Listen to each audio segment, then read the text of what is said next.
Sebelumnya, Bismillahirrahmanirrahim. Assalamualaikum warahmatullahi wabarakatuh. Waalaikumsalam warahmatullahi wabarakatuh. Tahun intinya marilah kita panjatkan puji beserta syukur kita kehadirat Allah Subhanahu wa taala, yang mana pada hari ini, hari Sabtu, kita bisa melaksanakan agenda rutin kita, yaitu komunitas belajar SMP 14 Lebong, dan alhamdulillah sampai sejauh ini berjalan cukup lancar.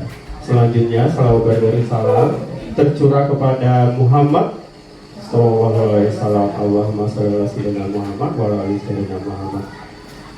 Oke, Bapak Ibu, pada hari ini kita akan sama-sama mendengarkan, kemudian sama-sama sharing, bertukar pendapat masalah kombel kita SMP 14 Lebong ini. Kemudian juga nanti rekan kita dari perpanjang tangan dari BGP khususnya, kemudian sebagai salah satu alumni dari Guru Penggerak Angkatan 6 Kabupaten Lebong, ada Ibu Widita, nanti akan menyampaikan lebih rinci tentang komunitas, kemudian tentang IKM, asesmen P5 dan sebagainya.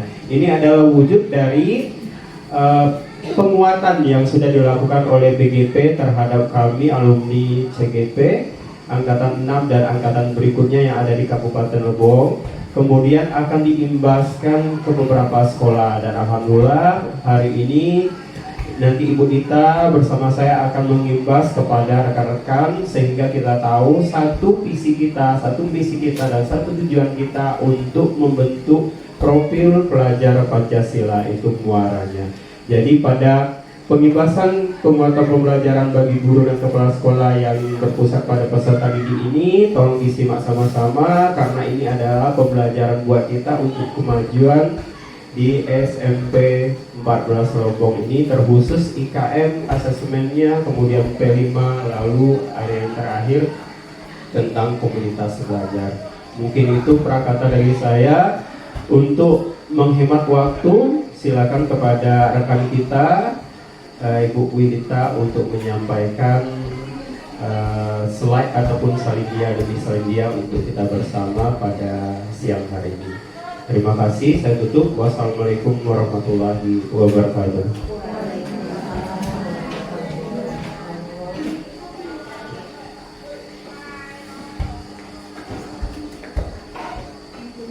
Assalamualaikum warahmatullahi wabarakatuh. Terima kasih banyak Pak Dana atas kesempatannya. Selamat pagi rekan-rekan sekalian. Pagi.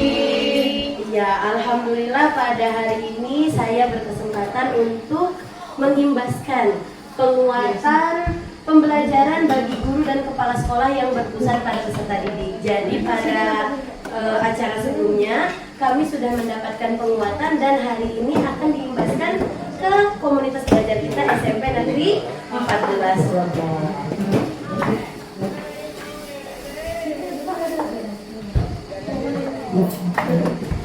Ya, ini dia tim komunitas belajar kita.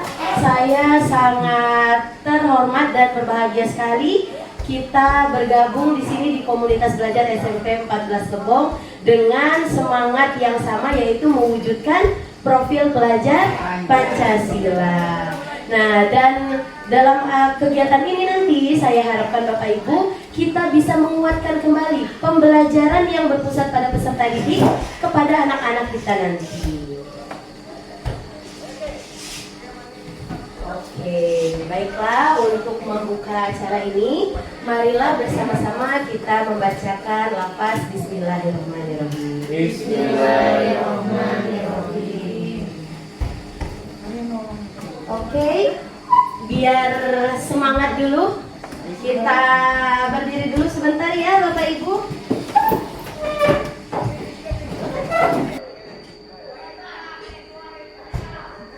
Oke, silakan diikuti gerakannya ya Bapak Ibu ya.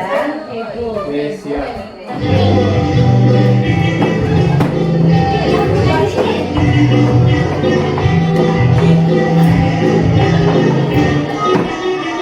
Kami putra-putra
Tanggung ya. Bagaimana, sudah semangat Bapak Ibu? Semangat, siap. Bukan lagi semangat ringan.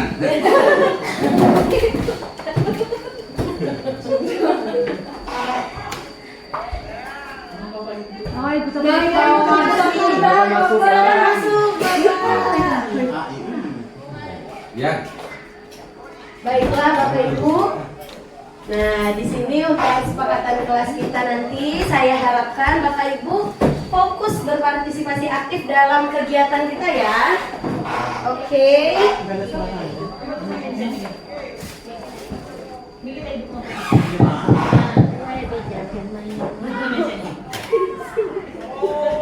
Nah, untuk tujuan kita, pertemuan kita pada hari ini, saya harapkan Bapak Ibu setelah kita nanti saling sharing ya, karena ini kan pembelajaran untuk orang dewasa, tidak ada maksud saya untuk mengajari Bapak Ibu, tidak, kita saling sharing saja.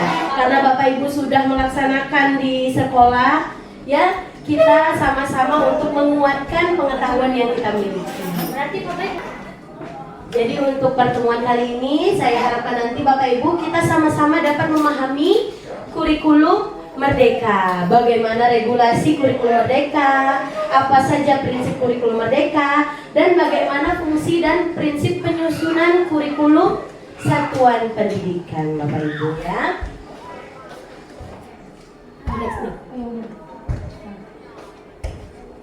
Oke Bapak Ibu, sebelum kita berdiskusi lebih lanjut mengenai kurikulum Merdeka nih, saya ingin Bapak Ibu untuk mengingat kembali mengenai kurikulum Merdeka. Ya, kalau tidak salah sekolah kita sudah melaksanakan ini tahun kedua ya. Jadi di kelas 8 itu sudah kurikulum Merdeka. Nah, mari kita review kembali pengetahuan Bapak Ibu mengenai kurikulum Merdeka. Nah, ini ya ada pernyataan benar salah ya Bapak Ibu. Nanti ada pernyataan, silakan Bapak Ibu jawab apakah pernyataan tersebut benar atau salah menurut pengetahuan Bapak Ibu selama ini, oke?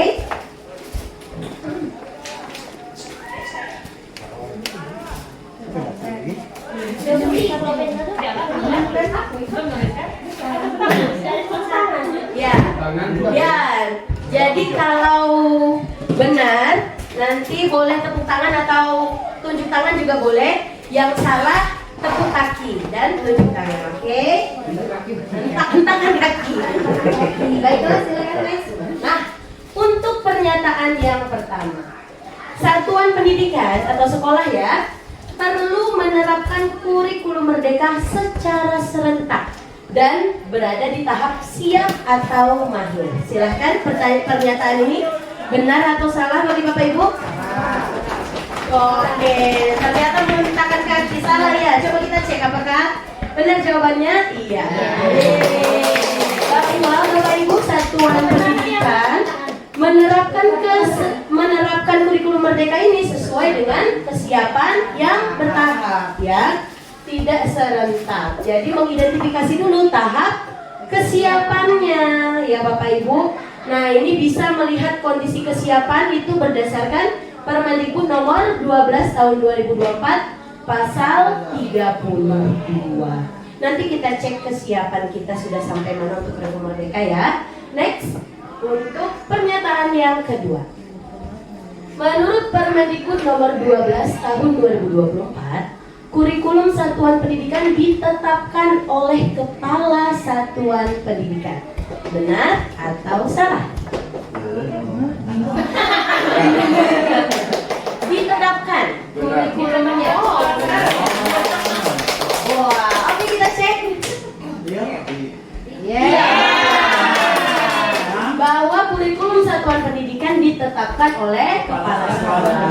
Jadi kurikulum itu kita musyawarahkan terlebih dahulu, kemudian ditetapkan oleh kepala sekolah untuk meresmikan bahwa kurikulum tersebut dilaksanakan di sekolah kita sesuai dengan kondisi sekolah kita. Oke, lanjut. Pernyataan yang kedua.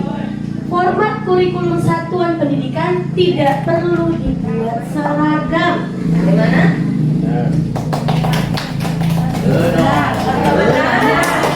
Wah, banyak yang tepuk tangan, kita cek.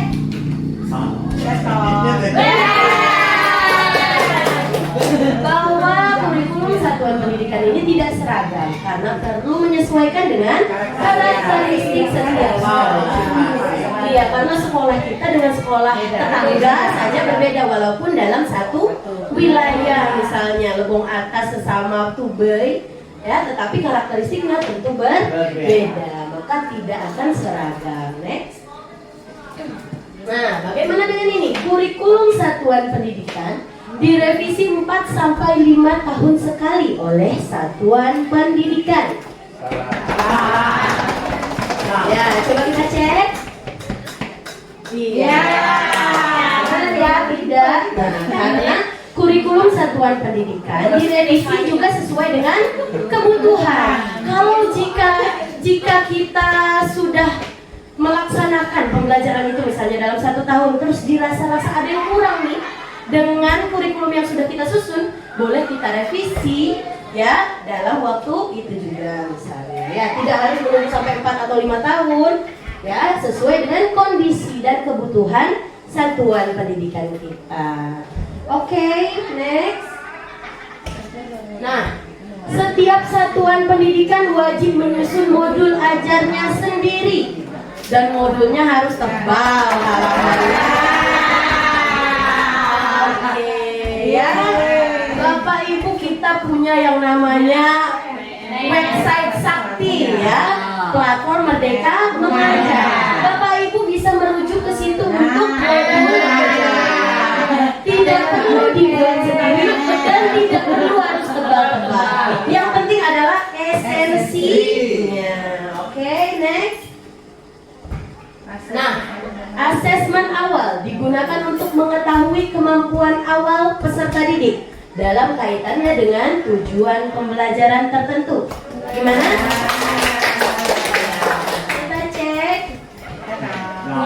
Benar Bapak Ibu, bahwa asesmen awal ini digunakan untuk mengetahui kemampuan awal juga kesiapan belajar peserta didik ya. Jadi pembelajarannya bisa disesuaikan melalui kebutuhan peserta didik. Itulah intinya berorientasi pada peserta didik. Apa yang peserta didik butuhkan, itulah pembelajaran yang kita berikan. Sangat penting melakukan asesmen awal.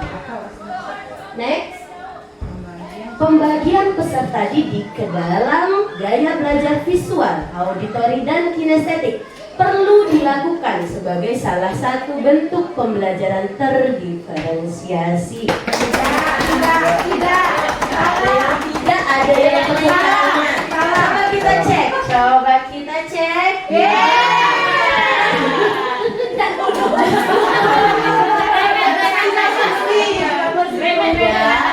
Ingat Bapak Ibu, pembelajaran terdiferensiasi itu tidak perlu melalui pembagian berdasarkan gaya belajar. Gaya belajar memang informasi yang penting bagi kita agar kita bisa memenuhi variasi media belajar yang kita berikan kepada anak-anak. Tapi untuk pembagiannya tidak perlu melalui gaya belajar, karena jatuhnya nanti kita akan mengkotak-kotakan ya, padahal gaya belajar itu adalah preferensi dan tidak bersifat tetap pada peserta didik ya.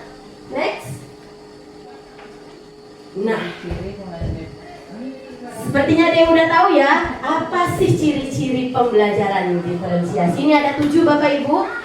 Yang pertama bersifat proaktif. Jadi kalau yang sebelum-sebelumnya, di kurikulum sebelumnya, kita itu pasti melakukan refleksi pembelajaran agar kita tahu kurangnya di mana pembelajaran kita. Nah, tapi kalau kurikulum Merdeka, kita sudah mengantisipasi terlebih dahulu. Gurunya sudah proaktif terlebih dahulu melalui asesmen awal peserta didik. Kita penuhi dulu kebutuhan belajarnya dalam rencana belajar kita. Nah, jika ada kurangnya nanti baru kita lihat hasil refleksi pembelajaran. Itu bersifat proaktif. Lalu menekankan pada kualitas daripada kuantitas. Bapak Ibu pasti pernah mengalami di kelas ada anak yang cepat menangkap, ada yang sedang, ada yang kurang. Nah, di sini Bapak Ibu kira-kira mana yang Bapak Ibu lakukan untuk anak yang cepat nangkapnya? Apakah diberi tugas yang sama tapi jumlahnya yang banyak? Atau diberi tugas yang sesuai dengan kemampuan dia, yang memang levelnya di atas teman-temannya? Pilihan pertama atau pilihan kedua? Nah, itulah tadi ya. Jadi kita menekankan pada kualitas, bukan kuantitas. Kalau kuantitas jelas, oh dia kasih tugas yang banyak aja karena dia lebih pintar misalnya, dia lebih bagus level ininya, daya tangkapnya misalnya. Tidak seperti itu ya. Jadi kita menekankan pada kualitas. Lalu yang ketiga berakar pada asesmen. Ya, Bapak Ibu, pentingnya asesmen. Di awal kita akan mengidentifikasi kebutuhan peserta didik. Ketika pembelajaran asesmen apa namanya? Asesmen formatif untuk melihat sejauh mana peserta didik memahami yang diajarkan. Dan yang terakhir ada asesmen sumatif ya. Nah, asesmen itu tidak boleh ditinggalkan karena dari situlah kita memahami peserta didik, informasi yang kita perlukan sejauh mana pembelajaran peserta didik itu berhasil mencapai tujuan pembelajaran. Yang keempat, menyediakan berbagai pendekatan ya. Pembelajaran diferensiasi kan pendekatan ya. Ada berapa strategi pembelajaran berdiferensiasi? 3. Yang pertama adalah konten, diferensiasi konten. Selanjutnya diferensiasi proses, dan yang ketiga diferensiasi produk. Dengan menyediakan berbagai pendekatan, kita harapkan peserta didik dapat seluruhnya bisa mencapai tujuan pembelajaran. Yang kelima, berorientasi pada peserta didik ya. Seperti yang saya katakan dari awal, di asesmen awal itu terlihat apa yang mereka butuhkan ya, level kesiapan mereka seperti apa ya. Itu yang akan menuntun kita bagaimana kita menyusun kegiatan pembelajaran yang kita usahakan bisa untuk seluruh peserta didik ya. Jadi semua berorientasi pada peserta didik. Dan pembelajaran diferensiasi itu merupakan campuran dari pembelajaran individu dan klasikal ya. Jadi pembelajarannya itu sangat sangat personal gitu ya. Selain secara klasikal, secara bersama-sama, peserta didik juga diberikan perhatian per masing-masing dirinya ya. Dan yang ketujuh, bersifat hidup. Itulah ciri-cirinya pembelajaran yang berorientasi pada peserta didik. Pembelajarannya bersifat hidup. Karena kalau mati ya itu biasanya teacher center ya, dia hanya mendengarkan saja, gurunya bercerita. Next. Pernyataan ke-8. Hasil dari proyek penguatan profil pelajar Pancasila adalah pameran hasil karya peserta didik. Benar atau salah? Ya, mana nomor dari Iya. Hasil akhir yang diharapkan dari proyek penguatan profil pelajar Pancasila atau P5 itu adalah penguatan karakter itu sendiri. Yang ada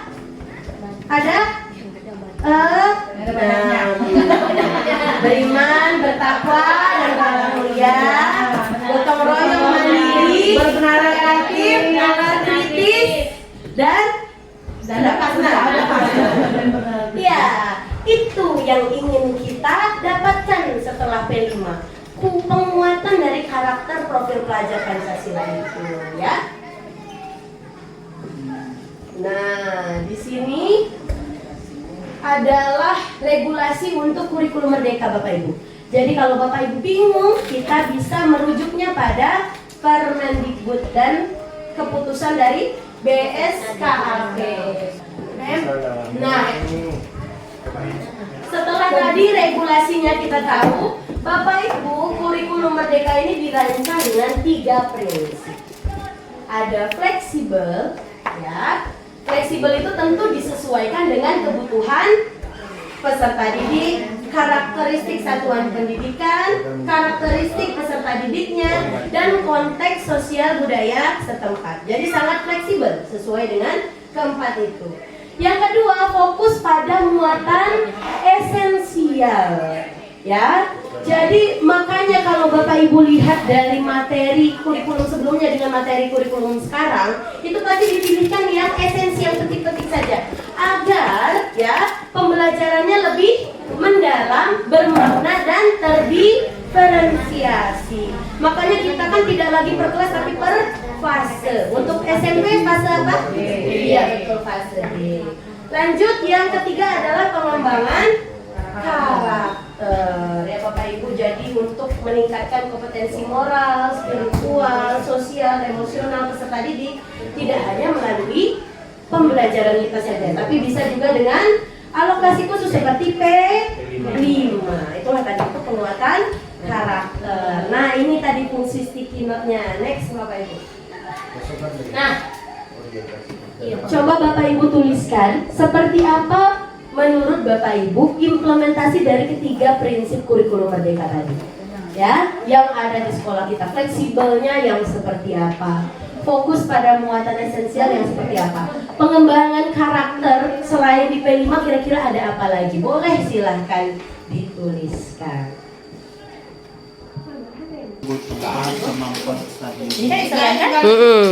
Ya resign balik.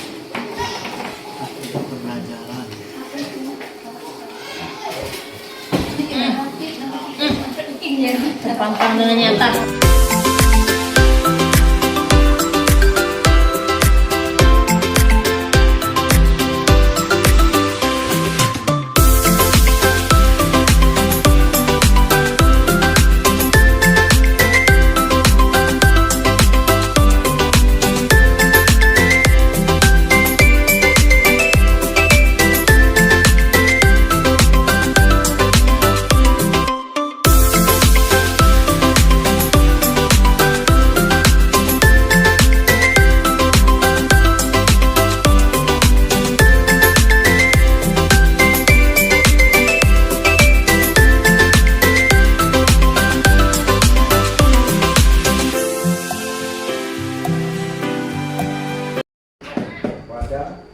Gimana Bapak Ibu, aman?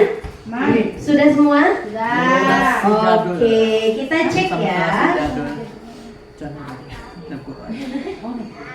Iya, untuk fleksibel pembelajarannya berpusat pada peserta didik, disesuaikan dengan kebutuhan dan kemampuan peserta didik. Oke. Iya. Pembelajaran yang mudah menyesuaikan diri dan luas. Oke. Tidak kaku. Oke. Ada kan tanda tanya? Oh, ini jawabannya sesuai dengan kebutuhan masing-masing peserta didik. Oke. Tangan dong. Mantap sekali Bapak Ibu. Lanjut untuk fokus pada muatan esensial. Berfokus pada materi pelajaran yang sesuai kemampuan kebutuhan peserta didik, yaitu fokus pada kemampuan siswa, mana yang dibutuhkan dan diminati. Oke. Kemampuan siswa, level kebutuhan peserta didik dalam pembelajaran. Pembelajaran diarahkan pada materi yang paling penting untuk menyeimbangkan kompetensi dan karakter siswa. Oke, tepuk tangan lagi dong. Dan yang terakhir untuk pengembangan karakter, menerapkan sikap kritis, gotong royong, dan mandiri. Oke, pengembangan karakter budaya positif, 3S, senyum, sapa, salam. Oke, berkolaborasi, bertanggung jawab, akhlak, pembelajaran yang sifat yang bertanggung jawab, watak, akhlak, kegiatan P5, berkebun ya, 3S.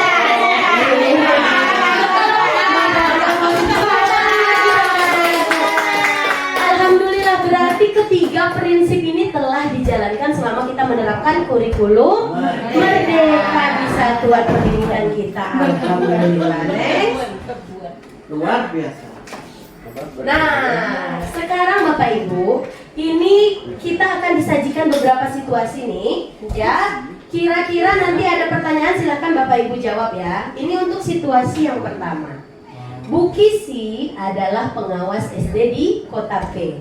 Bu Kisi dan para pengawas di Kota P bersepakat bahwa asesmen sumatif Kota Madya P itu harus dilaksanakan secara serentak pada jadwal yang telah ditetapkan bersama.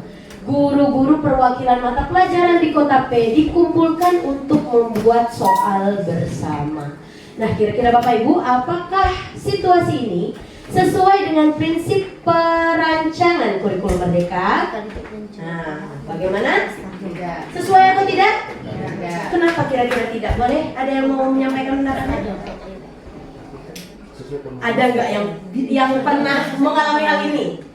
Kalau ya biasanya melakukan GMP ya. Soal sama. Ayo, ada yang mau menyampaikan pendapatnya kira-kira? Apakah situasi pertama ini sesuai dengan prinsip dari perancangan kurikulum Merdeka yang sudah kita pelajari tadi, ada 3 tadi? Kira-kira apakah itu fleksibel? Ataukah fokus pada muatan atau penguatan karakternya? Silakan, ada yang mau menyampaikan pendapatnya? Oke, boleh. Silakan Ibu Riza.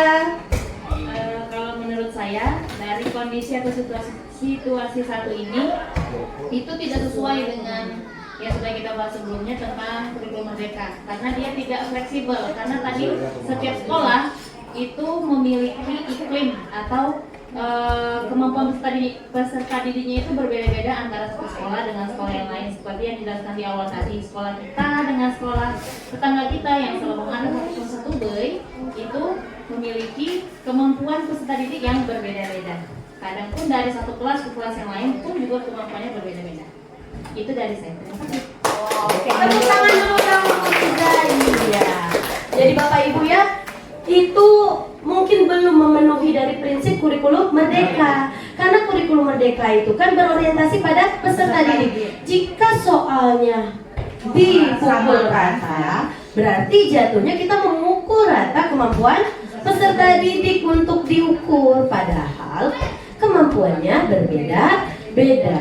Nah, kira-kira ada nggak sih cara lain yang dapat dilakukan oleh dinas agar dapat tetap memfasilitasi asesmen yang berkualitas dan memberikan fleksibilitas bagi satuan pendidikan? Gimana kira-kira cara lainnya nih?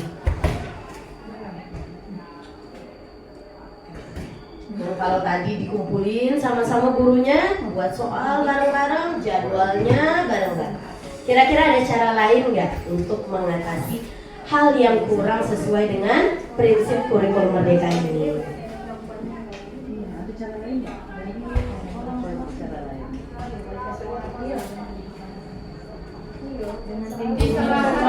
Boleh? Siapa yang mau menyampaikan pendapat, Ibu Erna? Silakan Ibu Erna. Assalamualaikum warahmatullahi wabarakatuh. Waalaikumsalam warahmatullahi wabarakatuh. Nah, kalau menurut saya itu dikembalikan kepada sekolah masing-masing, tapi tetap dibawahi oleh dinas pendidikan setempat. Ya. Oke, terima kasih banyak kan ya. Jadi memang diberikan kewenangan bagi satuan pendidikannya ya untuk menyusun soal ya per mata pelajaran sesuai dengan karakteristik, kemampuan, kebutuhan peserta didik di sekolahnya masing-masing. Wah, berarti sudah top markotop ini pengetahuan tentang kurikulum merdeka nih Bapak Ibu ya. Tepuk tangan dulu dong buat semuanya. Lanjut kita ke situasi 2. Nah, situasi 2, Pak Raga adalah pengawas di Kota B. Pak Raga mengarahkan satuan pendidikan untuk membuat modul ajar selama 1 semester dengan lengkap. Pak Raga membuat daftar checklist komponen yang harus ada di modul ajar dengan rincian sebagai berikut. Yang pertama ada kegiatan pembelajaran merujuk pada model pembelajaran tertentu. Yang kedua memuat 4C, 4C, 4C ya, creative, critical thinking, collaborative, dan communication. Dan yang ketiga, memuat penilaian karakter, profil pelajar, Pancasila peserta didik. Yang keempat terdiri dari kegiatan pendahuluan, inti, penutup.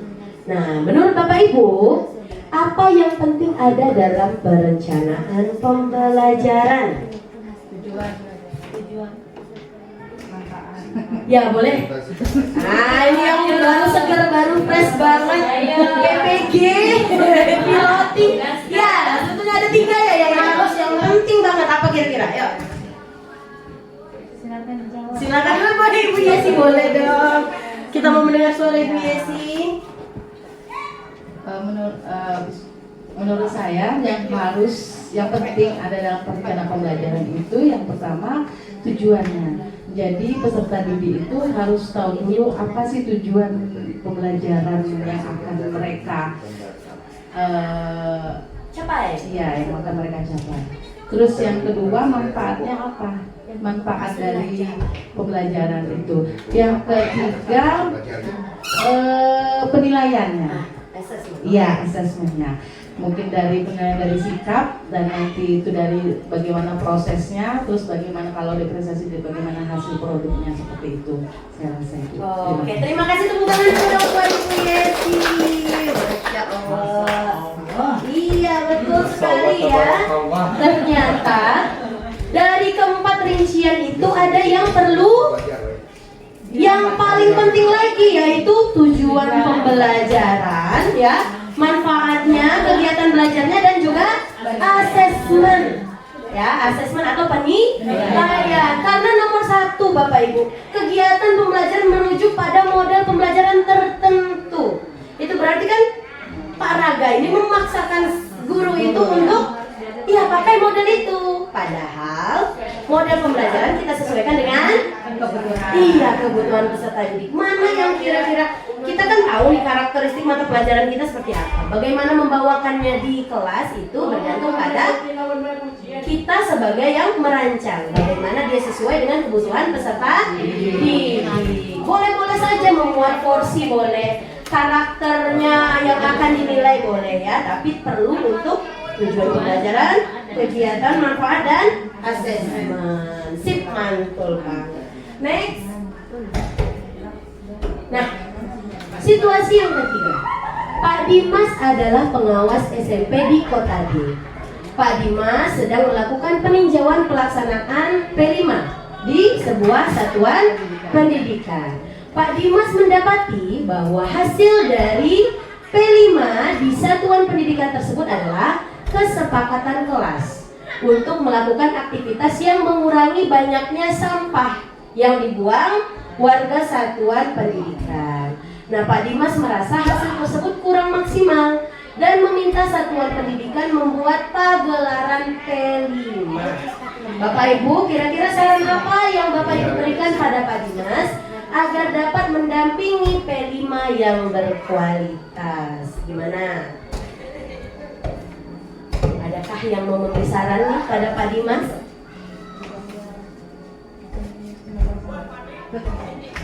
Sian tuh Pak Dimas. Pak Dimas bingung nih karena dia maunya membuat pagelaran P5.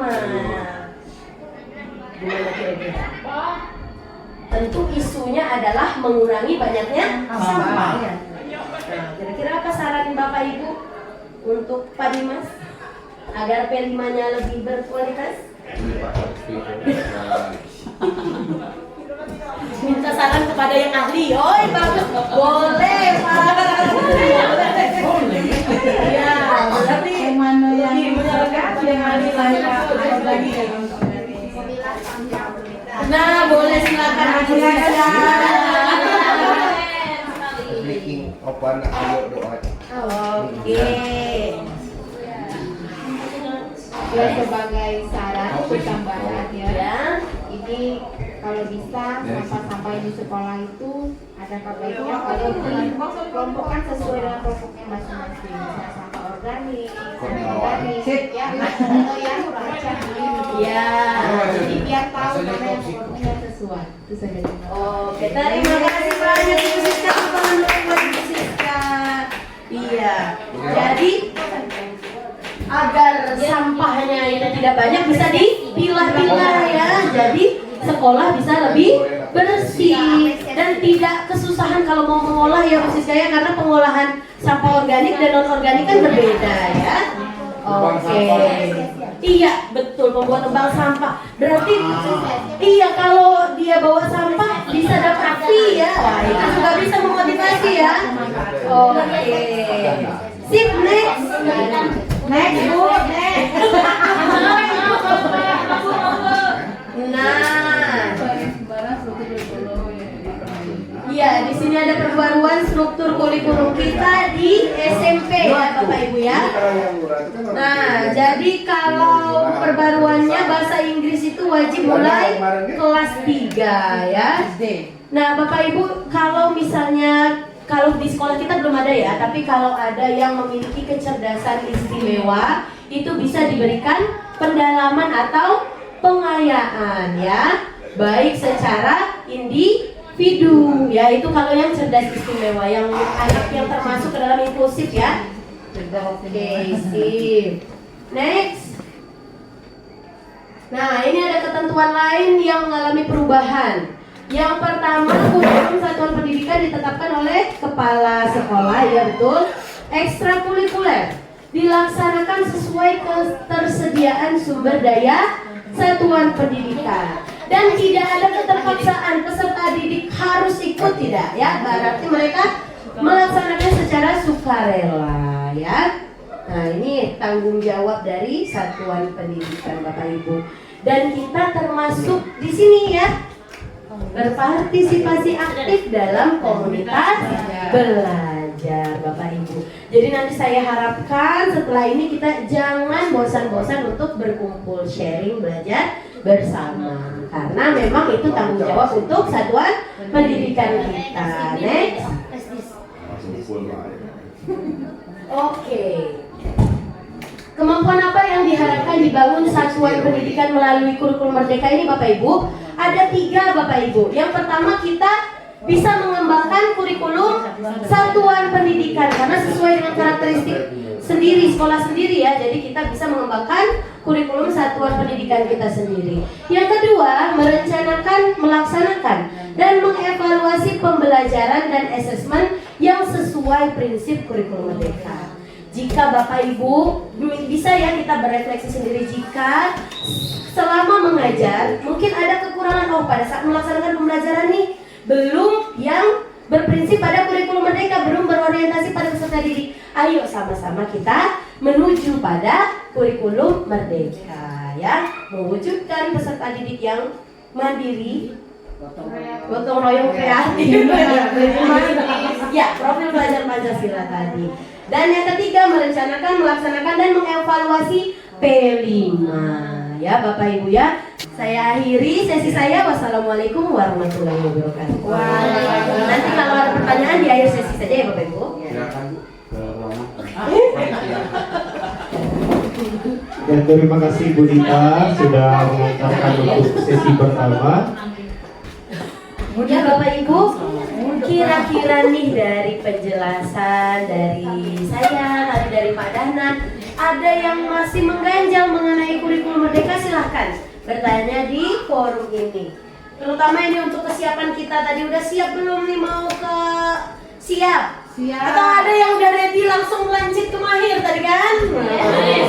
Kira-kira apa lagi nih yang Bapak Ibu perlukan untuk kita mencapai ke siap nih? Yang belum kira-kira yang saya masih kurangnya di sini atau saya masih belum pahamnya di sini. Kalau untuk mengembangkan alur tujuan pembelajaran udah bisa Bapak Ibu. Kan kita punya CP, TP, ATP. CP adalah capaian pembelajaran. Dapatnya dari mana? Ayo. Iya, alhamdulillah itu sudah ditetapkan oleh pemerintah. Jadi nanti kita tinggal mengambilnya ya, ada di platform Merdeka Mengajar untuk capaian pembelajaran. TP adalah tujuan pembelajaran. Nah, tujuan pembelajaran itu ya diturunkan dari capaian pembelajaran dan disesuaikan dengan kondisi peserta didik kita ya. Karena kan ada berapa kalau belum itu? Ada berapa C1 sampai C6. Nah, kira-kira di tingkatan mana peserta didik kita itu tujuan pembelajarannya ya untuk kata kerja operasional disesuaikan dengan kondisi peserta didik. Nah, kalau ATP atau alur tujuan pembelajaran itu apa kira-kira?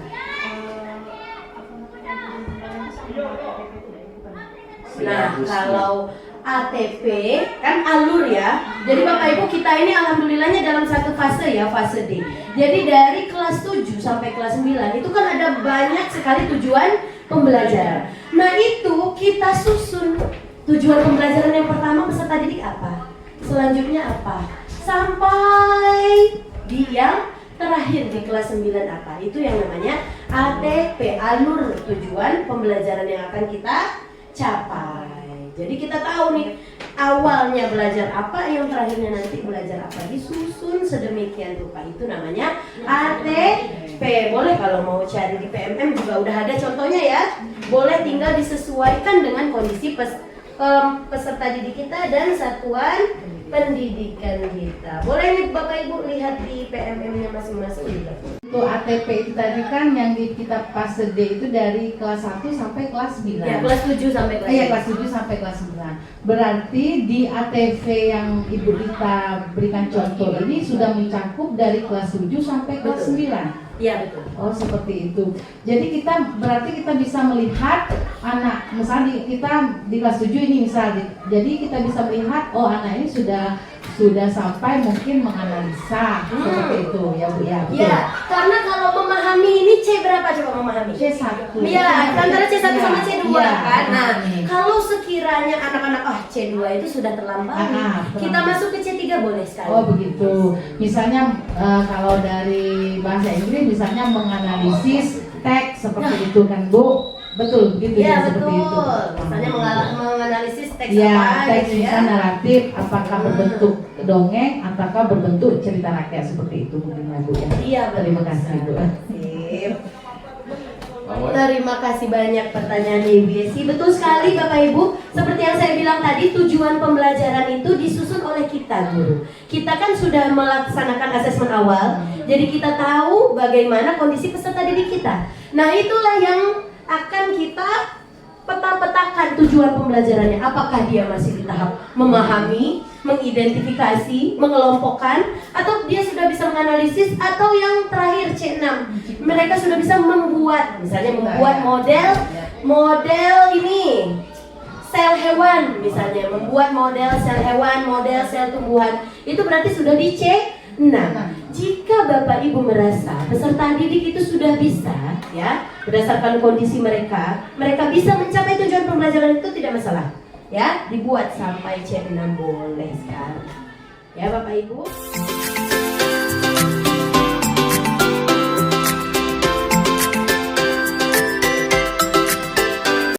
Assalamualaikum warahmatullahi wabarakatuh.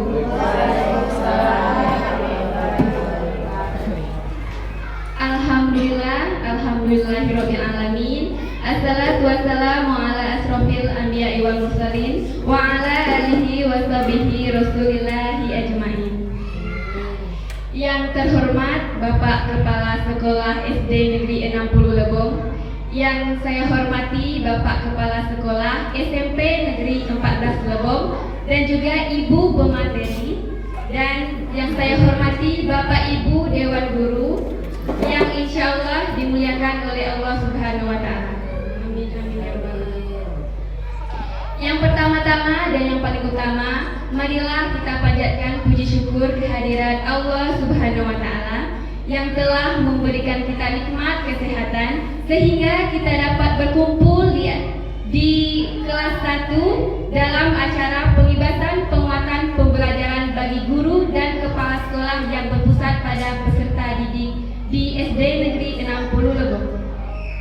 Salawat beserta salam tak lupa pula kita kirimkan kepada Nabi junjungan kita, yakni Nabi besar Muhammad Sallallahu Alaihi Wasallam yang telah membawa kita dari alam kebodohan menuju ke alam yang penuh dengan ilmu pengetahuan seperti yang kita rasakan saat sekarang ini. Baiklah, saya akan membacakan susunan acara kita pada pagi hari ini. Yang pertama, pembukaan. Marilah kita bersama-sama membuka acara ini dengan membaca lafaz basmalah. Bismillahirrahmanirrahim. Acara yang kedua, menyanyikan lagu wajib nasional. Pre-memory. Acara yang ketiga yaitu kata sambutan yang mana akan disampaikan oleh Bapak Kepala Sekolah SD Negeri 60 Lebong kepada Bapak Ujang Herwan SPD. Kami persilakan.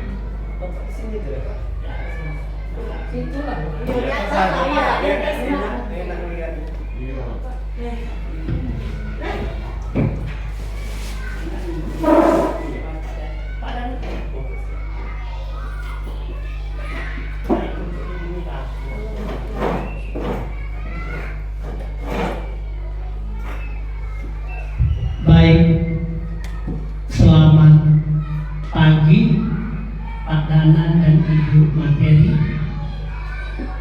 Assalamualaikum warahmatullahi wabarakatuh. Yang kami hormati Bapak Kepala Sekolah SMP 14 Lebong, dan yang kami hormati Ibu Widita dari SMP 14 Lebong yang membawa materi nanti, dan yang kami hormati Bapak Dewan Guru SD Negeri 60 Lebong yang mengikuti nantinya IKM tersebut. Puji syukur kehadirat Allah Subhanahu wa Ta'ala yang mana kita bisa berkumpul di SD Negeri 60 Lebong ini dalam rangka kunjungan Ibu dan Bapak SMP 14 yang mengasihkan materi tentang IKM. Tidak panjang lebar Bapak Ibu karena hari sudah siang ya. Kami beritahukan kepada Bapak Ibu nanti apa yang dikasih oleh Ibu nanti materi, tolong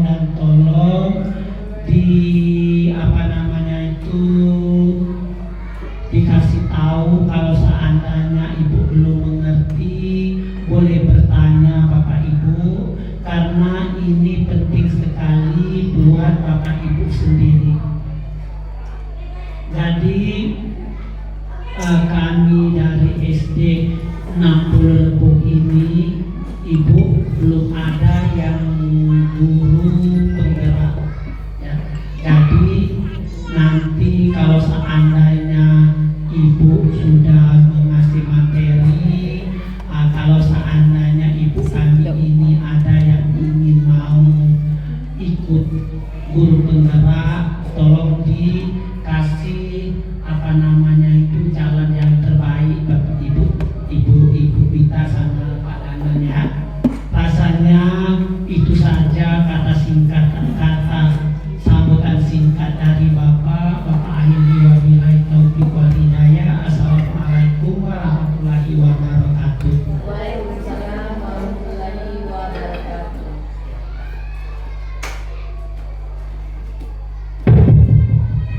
Terima kasih kepada Bapak Kepala Sekolah SD Negeri 60 Lebong.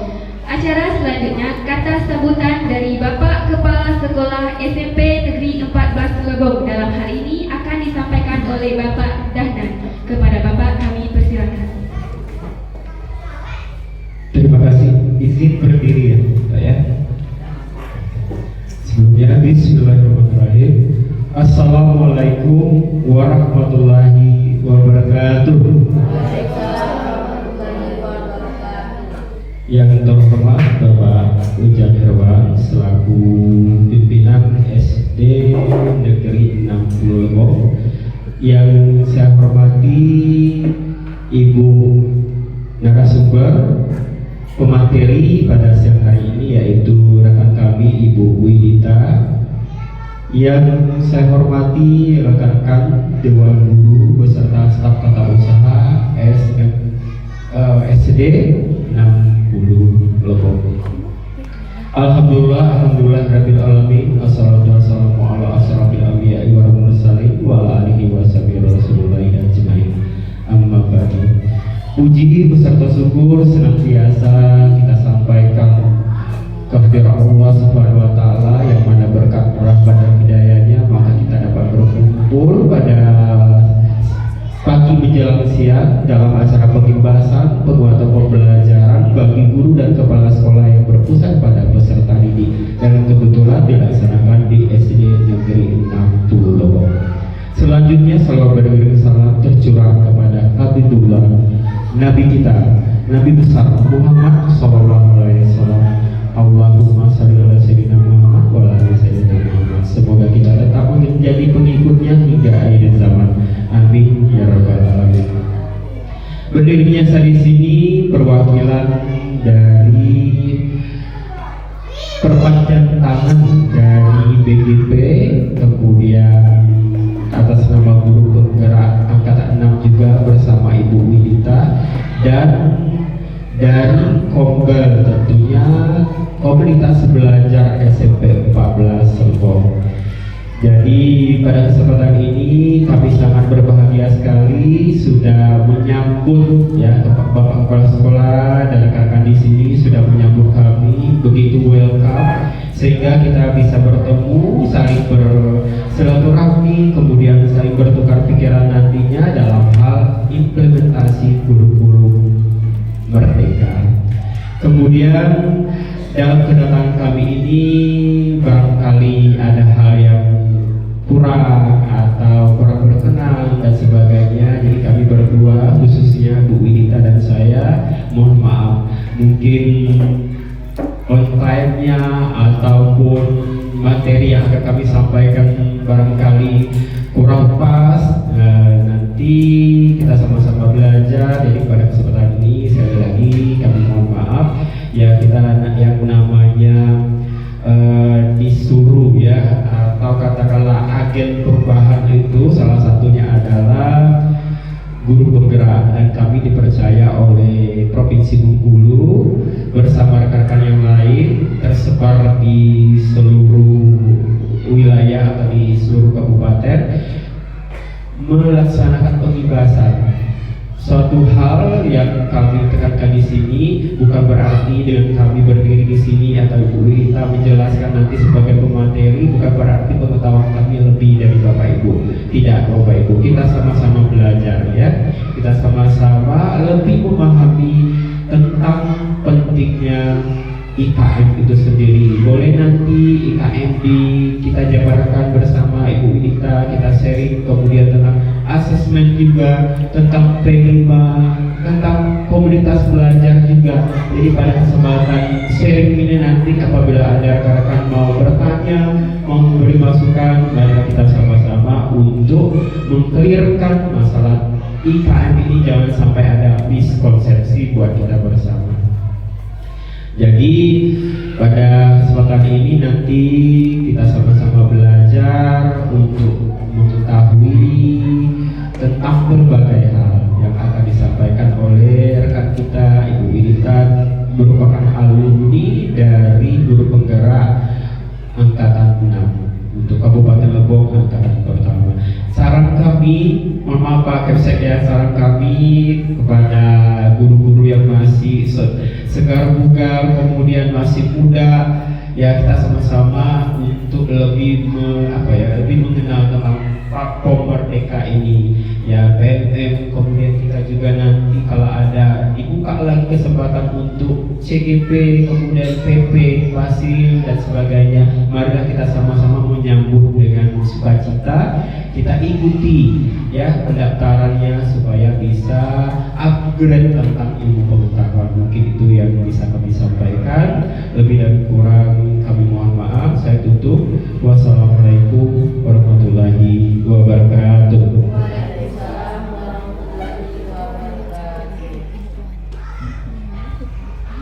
Terima kasih kepada Bapak Kepala Sekolah SMP Negeri 14 Lebong.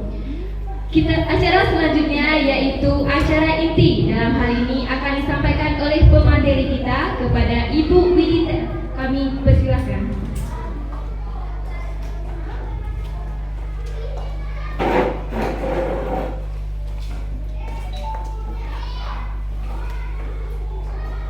Assalamualaikum warahmatullahi wabarakatuh.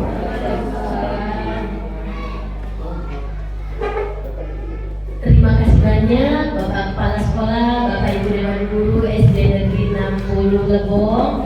Saya sangat terhormat dan berbahagia sekali diberikan kesempatan untuk memberikan pengimbasan penguatan pembelajaran bagi guru dan kepala sekolah yang berpusat pada peserta didik di sekolah ini. Terima kasih banyak Bapak Ibu. Oke, perkenalkan kami ini dari tim komunitas belajar SMP Negeri 14 Lebong, Bapak Ibu. Kalau boleh saya bertanya, untuk SD Negeri 60 sudah ada komunitas belajarnya? Sudah ada komunitas belajarnya, alhamdulillah. Insya Allah aktif Bu? Belum ya, boleh ya nanti untuk diaktifkan. Karena komunitas belajar ini wadah kita untuk sama-sama belajar dan mengerti mengenai kurikulum Merdeka. Jikalau Bapak Ibu ada kesulitan ketika di kelas, boleh dibawa ke forum komunitas belajar untuk dicari gimana solusinya, saling sharing bersama. Seperti yang dikatakan Pak Dahlan tadi Bapak Ibu, saya di sini tidak untuk menggurui, saya juga tidak lebih mengerti daripada Bapak Ibu. Tentu Bapak Ibu sudah menjadi guru selama bertahun-tahun. Di sini kita sharing sama-sama ya Bapak Ibu ya. Oke, untuk membuka acara ini, marilah sama-sama kita membaca basmalah. Bismillahirrahmanirrahim. Oke. Jalan-jalan ke Jayapura, tidak lupa membawa gamelan. Sebelum memulai acara, ayo kita kenalan. Perkenalkan Bapak Ibu, saya Widita Sebayu Setia. Saya guru IPA di SMP Negeri 14 Lebong. Nah, saya sudah kenalan, saya juga mau kenal sama Bapak Ibu, boleh? Iya, boleh dari ujungnya.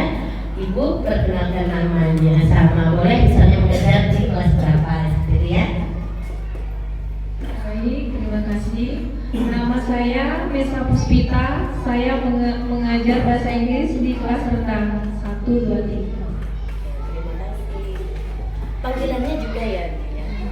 Nama panggilannya Ibu Mesa. Ibu Mesa. Sama seperti nama anak saya, Mesa. Boleh ya, Kak Diana. Assalamualaikum warahmatullahi wabarakatuh. Perkenalkan Bu, nama saya Ulam Syari. Saat ini saya diamanahi sebagai wali kelas 6. Saya sering dipanggil Ibu Sari. Mungkin itu saja perkenalan dari saya. Saya akhiri. Wassalamualaikum warahmatullahi wabarakatuh. Assalamualaikum warahmatullahi wabarakatuh. Nama saya Ibu Nursimah SPD. Saya mengajar di kelas 2 SD 60 Lebong ini. Dan panggilan saya sehari-hari Ibu Emma. Tinggal di Simpang Gunung Alam. Status. Assalamualaikum warahmatullahi wabarakatuh. Perkenalkan, nama saya Edi Wulandari. Saya diamanahkan untuk mengajar bahasa Inggris kelas tinggi, kelas 4, 5, dan 6. Panggilan saya ini. Assalamualaikum warahmatullahi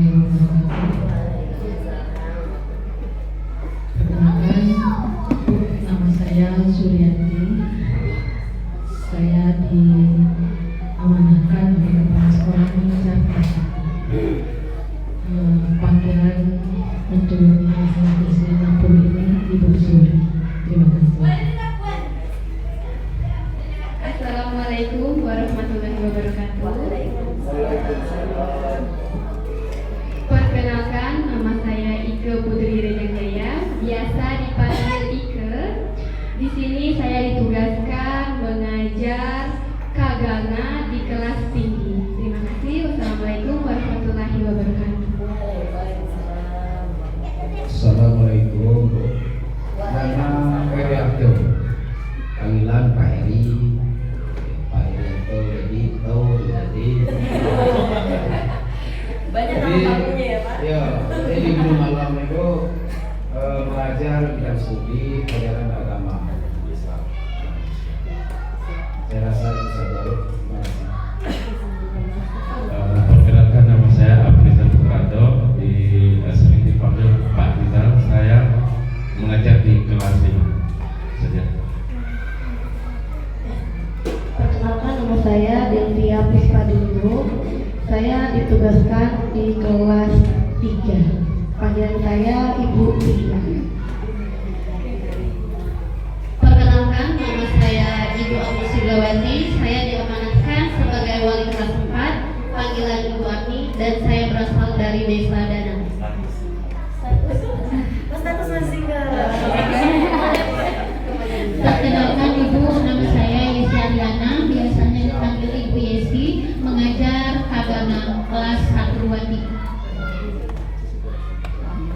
Perkenalkan, nama saya Ibu Novita Sari, biasa dipanggil Ibu Cinta. Dipercaya mengajar BPJ. Assalamualaikum warahmatullahi wabarakatuh. Perkenalkan, nama saya Arna Sandri Malega, biasa dipanggil Lega, mengajar bidang studi SBDP kelas tinggi, alamat Tanjung Agung. Perkenalkan, nama saya Lisantika, bisa dipanggil Bu Ayu. Saya mengajar SBDP di kelas 6. Berarti gabung biasa sama SBDP. Terima kasih banyak Bapak Ibu.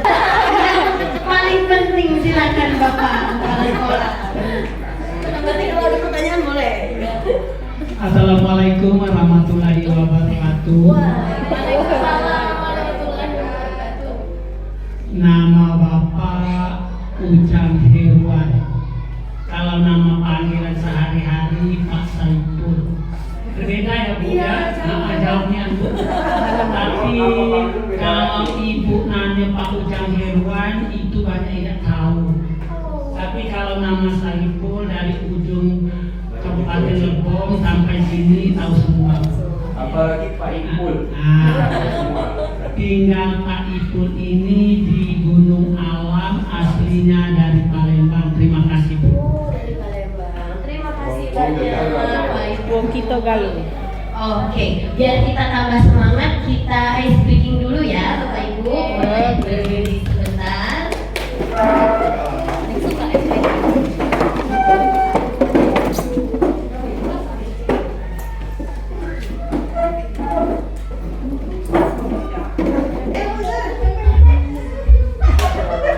Harus lebih heboh dari Bapak itu ya. Oke.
menghargai pendapat rekan kita yang lainnya, karena semua pendapat itu berharga. Dan untuk bertanya atau menyampaikan pendapat silahkan dengan tertib, boleh dengan menunjuk tangan Bapak Ibu. Oke, kita masuk ke pembahasan yang pertama mengenai kebijakan kurikulum merdeka Bapak Ibu. Setelah ini nanti diharapkan Bapak Ibu kita bisa mendapatkan 4 ini. Yang pertama, kita paham bagaimana kurikulum merdeka, apa saja regulasi kurikulum merdeka, bagaimana prinsip kurikulum merdeka, dan bagaimana fungsi dan prinsip penyusunan kurikulum satuan pendidikan. Nah Bapak Ibu, ya sebelum kita berdiskusi lebih jauh mengenai kurikulum merdeka, ini kita akan bermain benar salah. Jadi Bapak Ibu, saya akan memberikan beberapa pernyataan. Nanti Bapak Ibu akan menjawab apakah itu benar atau salah. Kalau kira-kira jawabannya benar, silahkan tepuk tangan. Tapi kalau kira-kira pernyataannya nanti salah, silahkan hentakkan kaki. Siap Bapak Ibu? Oke, untuk pernyataan yang pertama, satuan pendidikan perlu menerapkan kurikulum merdeka secara serentak dan berada di tahap siap atau mahir. Kira-kira benar atau salah? Nah, beragam ya, ada yang tepuk tangan, ada yang tepuk kaki. Kita cek Bapak Ibu. Oke, tidak ya Bapak Ibu bahwa satuan pendidikan menerapkan kurikulum merdeka sesuai dengan tingkat kesiapannya ya. Tidak perlu serentak, tapi harus mengidentifikasi dulu tahap kesiapan masing-masing sekolah Bapak Ibu. Alhamdulillah kalau SD Negeri 60 sudah melaksanakan kurikulum merdeka ya. Berarti sudah memetakan tahapan kesiapannya ya. Nanti kita cek ada tahapan kesiapan. Oke, pernyataan yang kedua Bapak Ibu. Menurut Permendikbud nomor 12 tahun 2024, kurikulum satuan pendidikan ditetapkan oleh kepala sekolah. Benar atau salah? Ayo, mana jawabannya? Ada yang hentak kaki, ada yang tepuk tangan. Ayo kita cek. Ya, benar sekali Bapak Ibu, kurikulum satuan pendidikan ditetapkan oleh kepala sekolah. Jadi Bapak Ibu guru dalam forum rapat pasti memusyawarahkan tentang isi dari kurikulum satuan pendidikan kita. Nah setelah itu baru ditetapkan oleh kepala sekolah. Ya Bapak Ibu. Oke, sekarang pernyataan yang ketiga. Format kurikulum satuan pendidikan tidak perlu dibuat seragam. Benar atau salah kira-kira? Ayo pede dong. Benar atau salah kira-kira? Iya, jawabannya adalah ya benar ya. Kurikulum satuan pendidikan tidak seragam. Karena apa? Karena perlu menyesuaikan dengan karakteristik setiap sekolah. Kira-kira di atas ini ada berapa SD Bapak Ibu? Ada 12. Nah, walaupun kita sama-sama di sekitaran Lebong Atas dan Tubei, ya, karakteristik wilayahnya sama, tapi karakteristik satuan pendidikannya jelas berbeda. Sekolah kita dengan sekolah tetangga berbeda, maka kurikulum tidak bisa diseragamkan sesuai dengan kondisi sekolahnya masing-masing. Oke. Lanjut pernyataan yang keempat. Kurikulum satuan pendidikan direvisi 4-5 tahun sekali oleh satuan pendidikan. Kira-kira benar atau salah? Ayo mana suaranya? Wah, banyak yang angkat kaki ya. Iya, jawabannya betul Bapak Ibu tidak. Bahwa kurikulum satuan pendidikan direvisi sesuai dengan kebutuhan dan kondisi sekolah saat ini. Jikalau misalnya belum 4-5 tahun ada yang perlu diperbaiki ketika kita melaksanakan kurikulum tersebut, maka boleh direvisi ketika saat itu. Tidak perlu menunggu 4-5 tahun, setahun sekali pun boleh, sesuai dengan kondisi sekolah kita. Bapak Ibu ketika menyusun kurikulum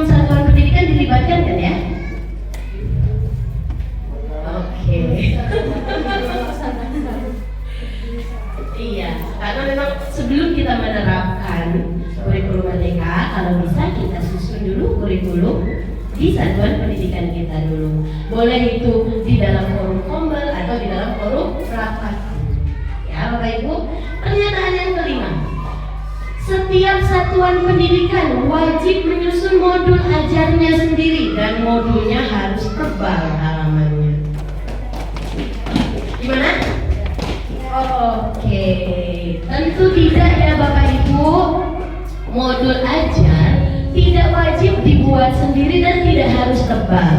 Bapak Ibu, kita punya aplikasi sakti, apa namanya? Iya, PMM, Platform Merdeka Mengajar secara full. Ya, lengkap Bapak Ibu. Mulai dari CP, apa itu CP Bapak Ibu? Capaian pembelajaran, kemudian TP, tujuan pembelajaran, ATP, alur tujuan pembelajaran, bahkan modul ajar dan modul P5 pun tersedia di PMM. Bapak Ibu tidak perlu membuat sendiri, Bapak Ibu bisa mengambil referensi dari PMM ya Bapak Ibu, disesuaikan juga dengan kondisi sekolah kita. Boleh banget Bapak Ibu. Nah, pernyataan yang keenam. Asesmen awal digunakan untuk mengetahui kemampuan awal peserta didik dan kaitannya dengan tujuan pembelajaran tertentu. Benar atau salah? Kalau benar tepuk tangan, kalau salah hentakan kaki. Oke, sip. Ya Bapak Ibu, bahwa asesmen awal digunakan untuk mengetahui kemampuan awal dan kesiapan belajar peserta didik, sehingga penyesuaian pembelajaran dapat dilakukan sesuai kebutuhan. Bapak Ibu sudah melaksanakan asesmen awal sebelum pembelajaran? Ya, jadi kalau kurikulum Merdeka ini pembelajarannya berakar pada penilaian asesmen ya. Jadi ketika kita melakukan asesmen awal, kita mendapatkan informasi-informasi penting mengenai peserta didik kita. Setelah mendapat informasi penting itu, maka bisa kita terapkan pembelajaran berdiferensiasi. Untuk asesmen awal bisa berupa kognitif maupun non-kognitif. Kalau kognitif itu berdasarkan pembelajaran kita, mata pelajaran kita sendiri. Yang non-kognitif bisa itu minat, kesiapan belajarnya maupun profil belajarnya peserta didik Bapak Ibu. Oke, nah ini pembagian peserta didik ke dalam gaya belajar visual, auditori, dan kinestetik perlu dilakukan sebagai salah satu bentuk pembelajaran terdiferensiasi. Benar atau salah?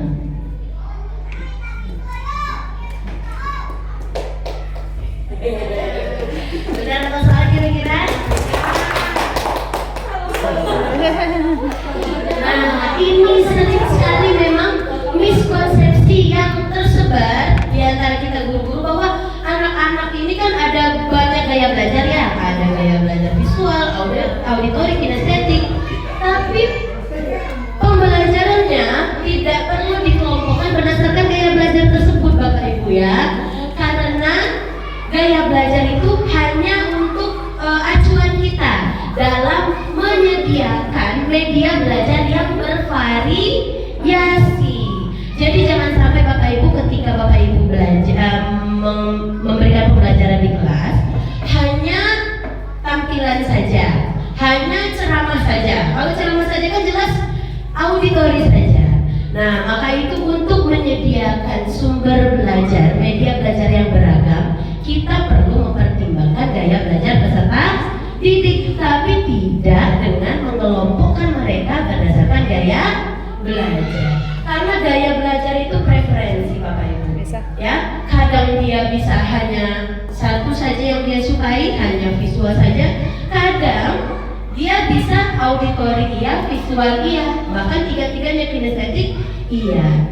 Dan biasanya dalam mencapai tujuan pembelajaran, anak-anak tidak hanya melihat saja kan. Siapa guru olahraga, ada nggak guru olahraga? Oh iya, olahraga kan jelas ada kinestetiknya kan. Nah, dalam mencapai tujuan pembelajaran, semua itu harus kita lengkapi kebutuhan peserta. didiknya, baik visual, auditori maupun kinestetik. Oke? Bapak Ibu, sudah ada yang menerapkan pembelajaran berdiferensiasi di kelasnya? Sudah belum? Oke, gimana sih ciri-ciri pembelajaran berdiferensiasi? Yang pertama adalah bersifat proaktif. Bapak Ibu, di kurikulum kita sebelumnya pasti Bapak Ibu tahu dengan refleksi belajar. Jadi kita menyusun dulu rencana pembelajaran kita, terus kita mengajar, kita berikan refleksi. Kira-kira apa yang kurang dari pembelajaran kita, baru kita perbaiki. Nah, kalau untuk kurikulum merdeka Bapak Ibu, makanya ada asesmen awal di awal. Kita berusaha untuk memenuhi dulu ya. Kita berusaha semaksimal mungkin merancang pembelajaran yang memenuhi kebutuhan peserta didik dulu. Nah, setelah semaksimal mungkin kita terapkan ya, walaupun namanya manusia ya, walaupun semaksimal apapun pasti ada kurangnya. Nah, baru direfleksi. Kurang-kurangnya itu baru diperbaiki. Jadi proaktif, aktif dulu di awal ya. Kita duluan yang merancang sebaik mungkin dulu pembelajarannya. Baru nanti ada refleksi. Yang kedua, menekankan kualitas daripada kuantitas. Bapak Ibu pasti memetakan peserta didik ya. Ada peserta didik yang level pemahamannya lebih baik dibandingkan teman-temannya. Ada yang rata-rata, ada yang di bawah. Benar kan Bapak Ibu? Nah, kalau sehari-hari nih Bapak Ibu, untuk yang levelnya di atas teman-temannya, saya berikan pilihan nih. Kira-kira dia diberikan tugas yang sama dengan temannya, tapi lebih banyak, atau memberikan tugas tapi dengan kesulitan yang sesuai dengan kemampuan dia. Mana yang Bapak Ibu pilih? Yang pertama atau yang kedua? Iya, yang kedua. Itulah prinsip menekankan kualitas dibanding kuantitas. Jadi bukan sebanyak-banyaknya materi yang diberikan, tapi kualitasnya sesuai dengan level, sesuai dengan kemampuan peserta didik kita Bapak Ibu. Yang ketiga, nah berakar pada asesmen ya. Asesmen yang Bapak Ibu kenal ada asesmen apa aja? Sumatif, formatif. Iya. Asesmen awal masuknya di asesmen formatif ya Bapak Ibu. Jadi di awal itu kita untuk mengetahui kebutuhan peserta didik. Terus melakukan pembelajaran. Selama pembelajaran apa nama penilaiannya? Apa nama asesmennya? Asesmen formatif untuk mengetahui kemajuan belajar peserta didik. Di ujung namanya penilaian sumatif untuk melihat ketercapaian tujuan pembelajaran peserta didik. Jadi jangan sampai penilaian ini dipisahkan dari pembelajaran kurikulum merdeka Bapak Ibu. Kalau sebelumnya, aduh saya kelupaan nih asesmen awal, boleh sama-sama kita perbaiki. Next, untuk kedepannya, pertemuan kedepannya jangan lupa untuk asesmen awalnya Bapak Ibu ya. Oke, nah ini menyediakan berbagai pendekatan dalam pembelajaran. Berdiferensiasi ini juga termasuk pendekatan pembelajaran ya Bapak Ibu. Ada berapa strategi pembelajaran berdiferensiasi? Ada 3. Diferensiasi konten, diferensiasi proses, dan diferensiasi produk. Nah, sebetulnya Bapak Ibu, istilah diferensiasi ini kan baru-baru ya. Tapi saya lihat di praktik pembelajaran kita seperti biasanya sudah pernah kita lakukan. Contoh diferensiasi produk. Pasti Bapak Ibu pernah menyuruh anak-anaknya, membimbing anak-anaknya untuk membuat prakarya sesuai dengan minatnya masing-masing. Pasti hasilnya bervariasi. Misalnya boleh dari kardus, boleh dari kacang-kacangan, boleh. Terserah mau pilih apa, kacang hijau, kacang kedelai, kacang merah, ya. Itu sudah pembelajaran berdiferensiasi. Masuknya diferensiasi produk. Mereka memilih produk apa yang mau mereka bikin, bukan diarahkan sama kita. Oh, nah ini harus yang kacang hijau, bentuknya harus angsa. Nah kalau itu kan tidak merdeka merdeka, peserta didiknya dibebaskan untuk memilih. Diferensiasi proses pun sudah pernah pasti Bapak Ibu laksanakan ya. Pembelajaran dengan kelompok belajar. Di kelas dibuat kelompok sesuai dengan minatnya. Boleh misalnya kalau pembelajaran IPS tentang negara-negara misalnya ya, yang suka sama negara Singapura berkelompok, yang suka sama negara Malaysia berkelompok ya. Nah, yang seperti itu termasuk diferensiasi proses. Kalau diferensiasi konten nih, biasanya di SD berhitung ya. Ada yang berhitungnya dengan angka 2 ditambah 2 sama dengan 4. Ada yang dibuat gambar apel. Ada 2 apel ditambah 2 apel sama dengan 4 apel. Ada yang menggunakan batu. 2 batu langsung dipegangnya si batu itu, 2 batu ditambah 2 batu itu 1, 2, 3, 4. Itu diferensiasi konten. Kita memberikan konten dengan bervariasi. Ya, Bapak Ibu sebetulnya sudah melaksanakannya. Hanya saja mungkin dulu kita belum tahu istilah itu ternyata diferensiasi. Nah, itu sangat baik untuk dilanjutkan Bapak Ibu ya. Dilanjutkan di kelas kita. Oke, lalu berorientasi pada peserta didik. Ya, jadi seperti yang saya katakan tadi Bapak Ibu, harus sesuai dengan level peserta didiknya. Jangan sampai jika kita memberikan pembelajaran terlalu sulit kepada anak itu, anak yang di bawah rata-rata jelas pasti kesusahan. Kalau misalnya terlalu mudah, yang di atas pasti kebosanan. Maka pembelajarannya harus sesuai dengan level kebutuhan kondisi peserta didik kita. Itulah namanya berorientasi pada peserta didik. Nah, terus pembelajaran diferensiasi itu campuran dari pembelajaran individu dan klasikal. Tentu klasikal, penguatan dari guru itu perlu ya, tapi tidak full ceramah teacher center ya, tapi tentu ada pembelajaran individu. Walaupun dikelompok-kelompokkan, ada yang namanya scaffolding, pemberian bantuan. Jadi apa yang belum dimengerti nak, seperti itu ya. Jadi mereka akan merasakan, oh saya ini diperhatikan oleh guru saya, dan pasti dengan itu mereka semangat belajarnya. Dan pembelajarannya tentu bersifat hidup kalau sudah dilibatkan peserta didiknya. Nah, ini untuk pernyataan ke-8. Di sekolah sudah melaksanakan P5. Nah, hasil akhir dari proyek penguatan profil pelajar Pancasila atau P5 adalah pameran hasil karya peserta didik. Benar atau salah? Mana? Benar atau tepuk tangan atau hentak kaki? Oke, iya hentak kaki ya. Hasil akhir yang diharapkan dari P5 itu adalah penguatan karakter, bukan karya. Penguatan karakter apa yang dimaksud? Profil pelajar Pancasila ada berapa? Ada 6 tuh seperti di belakangnya, alhamdulillah. Nah, berarti anak-anak ingat, oh ini yang mau saya tuju. Ada 6. Beriman, bertakwa dan berakhlak mulia, berkebinekaan global, gotong royong, mandiri, kreatif, nalar, kritis. Keren nih, kelas berapa ini? Tepuk tangan dulu dong buat ibu gurunya wali kelas 1 ya. Jadi P5 itu yang untuk menguatkan si profil pelajar Pancasila.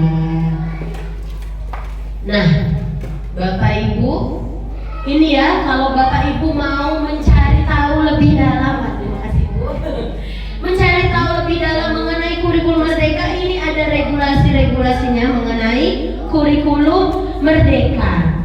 Jadi kalau untuk capaian pembelajaran yang mengeluarkan adalah BSKAP, ya, di situ sudah tertera capaian pembelajaran baik untuk SD, SMP, SMA, SMK. Ya, tinggal kita mensadur, lalu kita buat tujuan pembelajarannya. Oke? Nah, Bapak Ibu, kurikulum merdeka dirancang ini dengan 3 prinsip. Yang pertama adalah fleksibel, bahwa kurikulum satuan pendidikan, kurikulum sekolah kita ini disesuaikan dengan kebutuhan pengembangan kompetensi peserta didik, karakteristik satuan pendidikan, terus karakteristik peserta didik dan konteks sosial budaya. Jadi fleksibel, makanya tidak seragam, sesuai dengan karakteristik sekolah kita. Yang kedua, fokus pada muatan esensial. Jadi kalau Bapak Ibu perhatikan, mungkin ada yang dari kurikulum sebelumnya ke kurikulum Merdeka, pasti ada beberapa penyusutan materi. Nah itu dengan alasan bahwa ya kita diberi waktu untuk pembelajaran yang lebih mendalam, bermakna dan terdiferensiasi. Jadi tidak materi yang luas, yang lebar, tapi yang mendalam, yang terdiferensiasi ya, dan juga lebih relevan dengan saat ini, kekinian ya materinya. Yang ketiga, menitikberatkan pada penguatan karakter. Jadi pengembangan karakter baik moral, spiritual, sosial, emosional itu tidak hanya kita kuatkan dalam mata pelajaran. Kalau dulu kan pasti ada ya penguatan karakter apa, misalnya mandiri, disiplin, gotong royong misalnya ya. Tidak hanya di mata pelajaran saja, tapi juga melalui alokasi waktu khusus yang namanya P5. Nah, ini nanti ada pertanyaan yang perlu dijawab, didiskusikan. Bapak Ibu tulis jawabannya ya.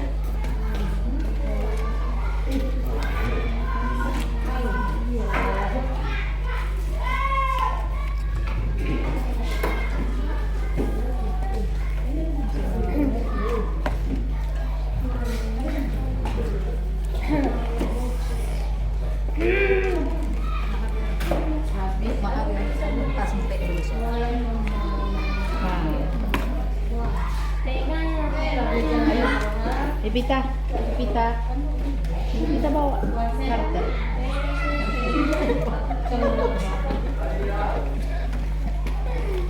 Nah, Bapak Ibu, dari 3 prinsip ini Bapak Ibu, seperti apa sih implementasinya di sekolah Bapak Ibu? Boleh dituliskan ya, boleh salah satunya, boleh ketiga-tiganya ya, implementasi dari 3 prinsip ini. Fleksibelnya seperti apa di sekolah, pengembangan karakter selain dari P5 apa yang sudah diterapkan di sekolah. Boleh, silakan dituliskan di sticky note-nya. Tulis nama boleh, tidak tulis nama juga boleh. Silakan ya Bapak Ibu. Apa?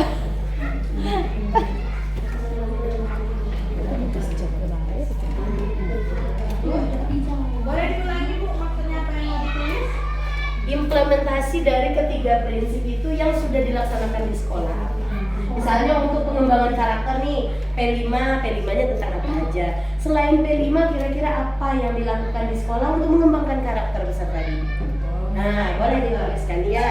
Pengembangan karakter fleksibel, fokus pada muatan. Boleh pilih salah satu, boleh ketiga-tiganya kalau tahu.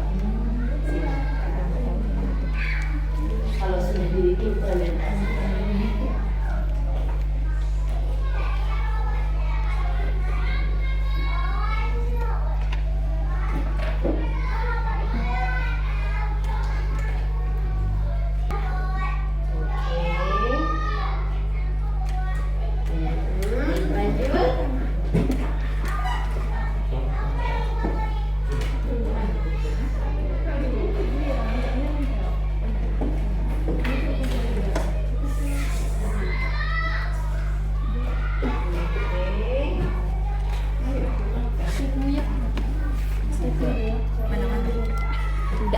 Malu aja kami dibawa lah.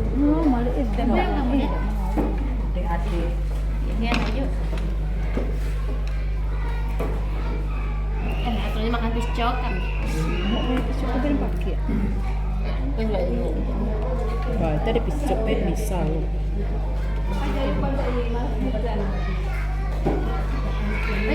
Oke, semua. Botol itu juga aja itu. Iya. Saya kasihkan ya Bapak Ibu. Ini kan Oke,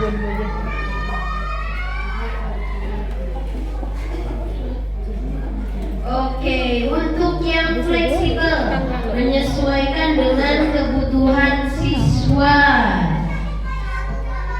dalam mengajari ya metode sumber daya alamnya. Oke, mantul. Menyesuaikan dengan karakteristik. Oke, pembelajaran dilakukan dengan cara menyesuaikan diri dengan keadaan kelas sesuai dengan kondisi yang ada. Wah, kalian tepuk tangan dulu dong. Jawabannya lanjut. Yang kedua untuk fokus pada muatan. Belum. Yang selanjutnya pengembangan karakter. T5 yang diterapkan di sekolah adalah menanam tumbuhan toga. Oke. Pengembangan karakter di sekolah kami selain melalui P5 juga melalui kegiatan rutin Jumat, yaitu kultum yang mayoritas menanamkan moral anak. Iya sih, mantul.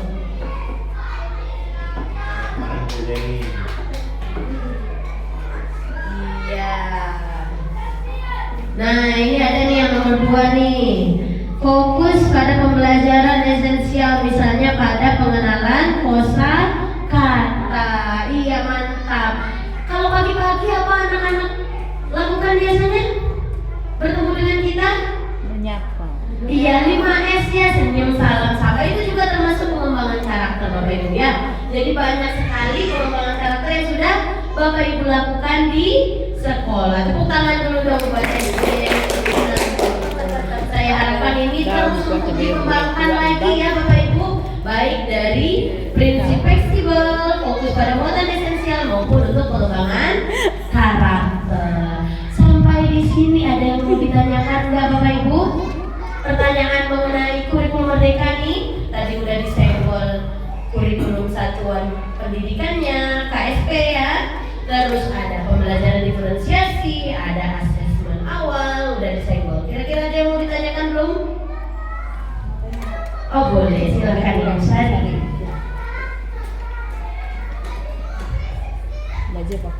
Terima kasih atas kesempatannya Bu.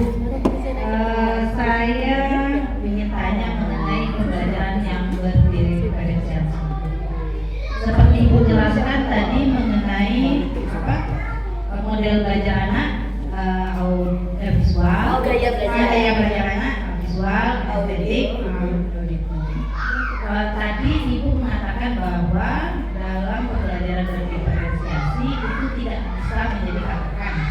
Tidak dikelompokkan. Tidak dikelompokkan. Tapi saya pernah ikut seperti webinar, seperti itu, webinar pelatihan gitu kan, bahwa narasumber itu mengatakan bahwa salah satu pembelajaran diferensiasi itu patokannya itu.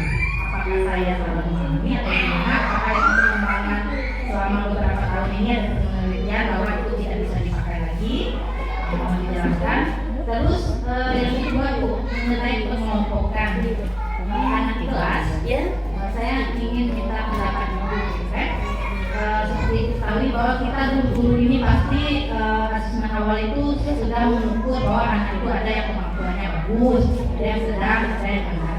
Menurut Ibu, pengelompokan di kelas itu sebaiknya apakah enaknya kita mengelompokkan anak itu yang kemampuannya tinggi dengan yang kemampuannya tinggi biar memudahkan kita ketika misal memberi soal gitu kan, tingkat kesulitannya kan berbeda. Yang rendah mungkin kita bisa lebih fokus mengajarnya.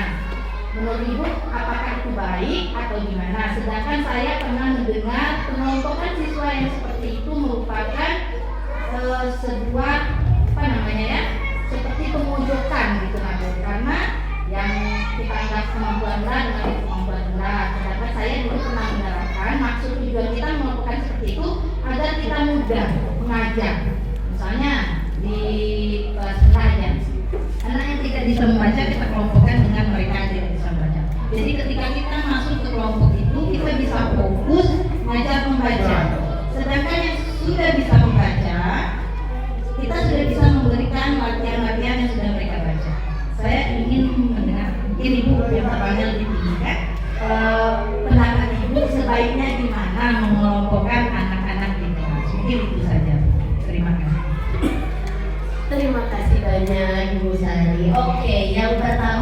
mengenai gaya belajar peserta didik.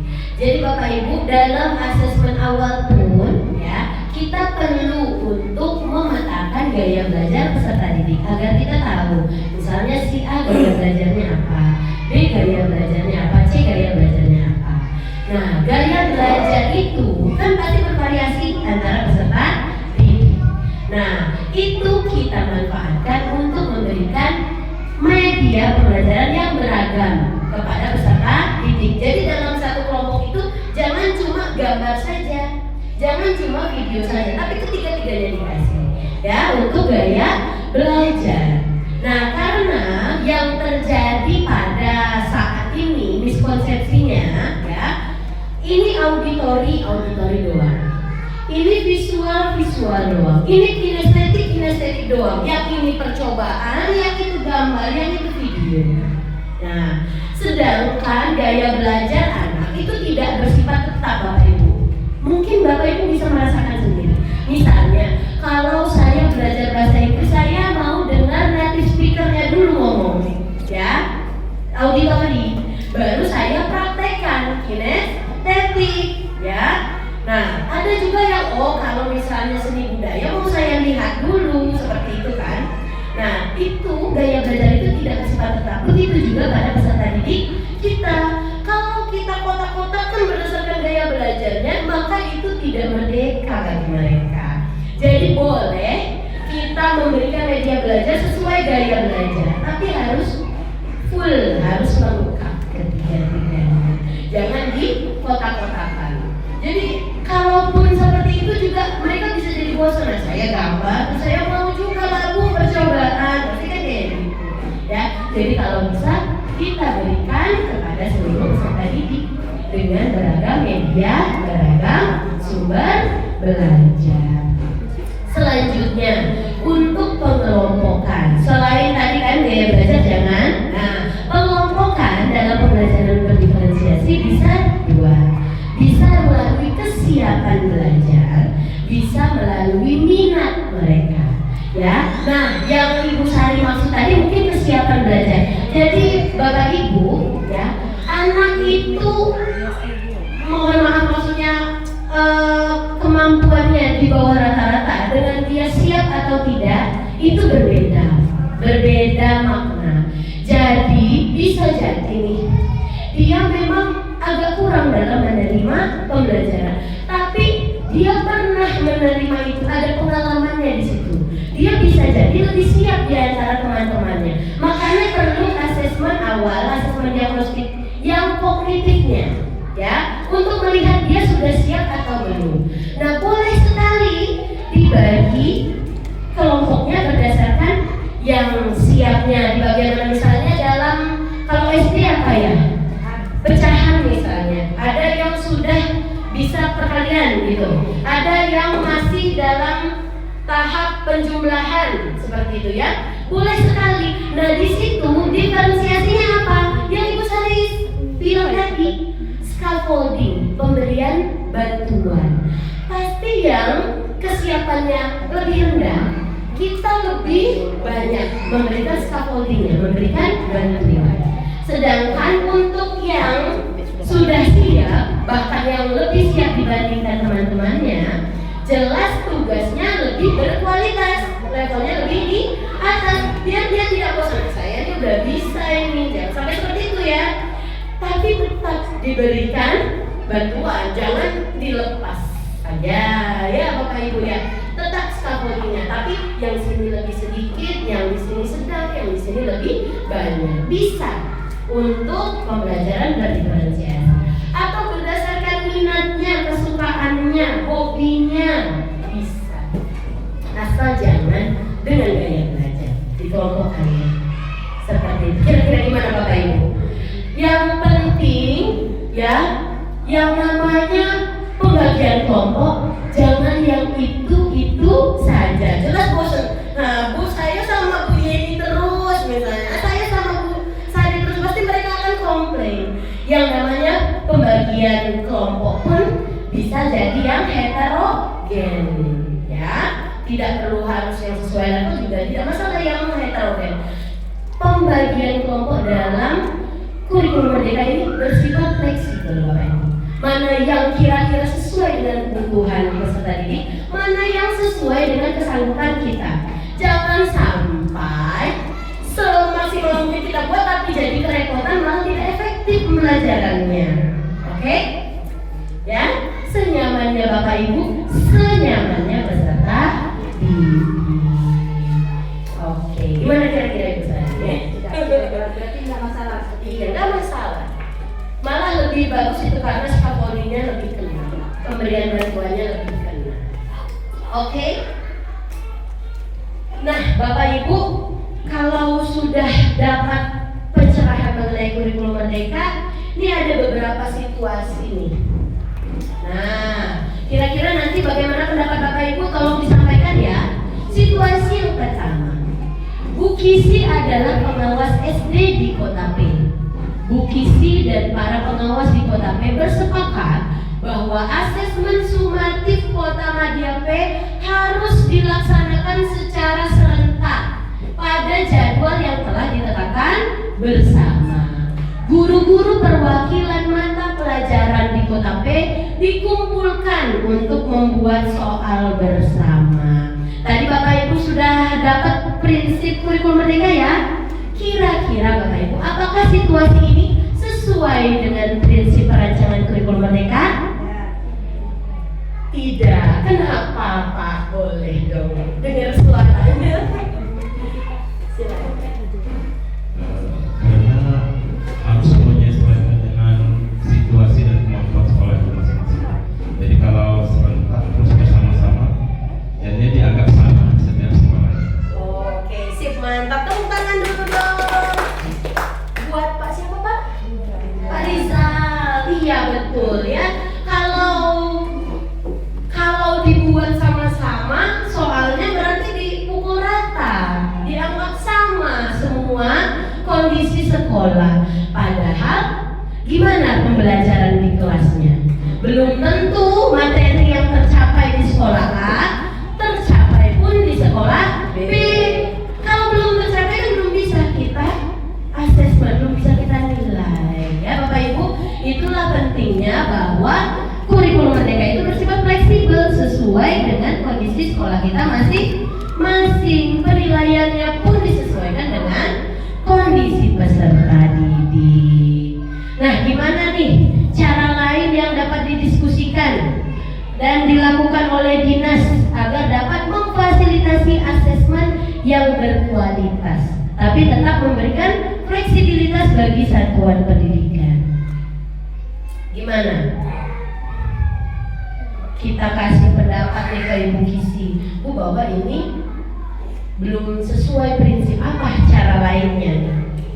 Bu Kisinya pasti nanya, jadi gimana pelaksanaan asesmen sumatif kita? Ya, ada yang mau menyampaikan pendapatnya? Agar tetap berkualitas, tapi juga fleksibel bagi satuan pendidikan kita. Kalau di SD soalnya Ya masih berpusat. oh masih seperti ini di kelompok. Oh iya. Berarti bisa diberikan cara lain ya, diberikan keleluasaan kepada sekolah. Mungkin bisa sih si itu jadi referensi doang, misalnya yang sudah disusun. Jadi referensi. Kalau misalnya oh ini belum bisa di sekolah kita, coret ganti. Bisa jadi ya? Iya, pokoknya disesuaikan dengan kondisi sekolah. Karena setetanggaan aja belum tentu sama. Apalagi kalau udah jauh-jauh sekota Madya, jelas lebih besar lagi ya. Lanjut. Nah, situasi yang kedua, Pak Raga adalah pengawas di Kota B. Pak Raga mengarahkan satuan pendidikan untuk membuat modul ajar selama 1 semester dengan lengkap. Pak Raga membuat daftar checklist komponen yang harus ada di modul ajar dengan rinciannya sebagai berikut. Yang pertama, kegiatan pembelajaran merujuk pada model pembelajaran tertentu. Yang kedua, memuat 4C, creative, critical thinking, collaborative, and communication. Yang ketiga, memuat penilaian karakter, profil pelajar Pancasila. Dan yang keempat terdiri dari kegiatan pendahuluan, inti, penutup. Menurut Bapak Ibu, apa yang penting yang ada dalam perencanaan pembelajaran yang ada dalam modul ajar kita? Yuk, ada yang mau menyampaikan pendapat kira-kira? Apakah pas nih yang di checklist Pak Raga, yang dibuat daftarnya sama Pak Raga, apakah sudah pas? Ada yang mau menyampaikan pendapatnya?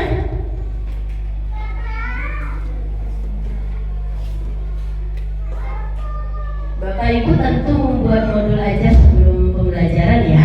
Nah, apa komponen penting yang harus ada di modul aja? Iya sih, mantap sekali. Yang belum ada adalah tujuan pembelajaran. Lalu pas ya, ada kegiatan pembelajaran, pendahuluan inti penutup. Lalu yang ketiga, yang tidak boleh dipisahkan dari pembelajaran tadi, asesmen atau penilaian ya.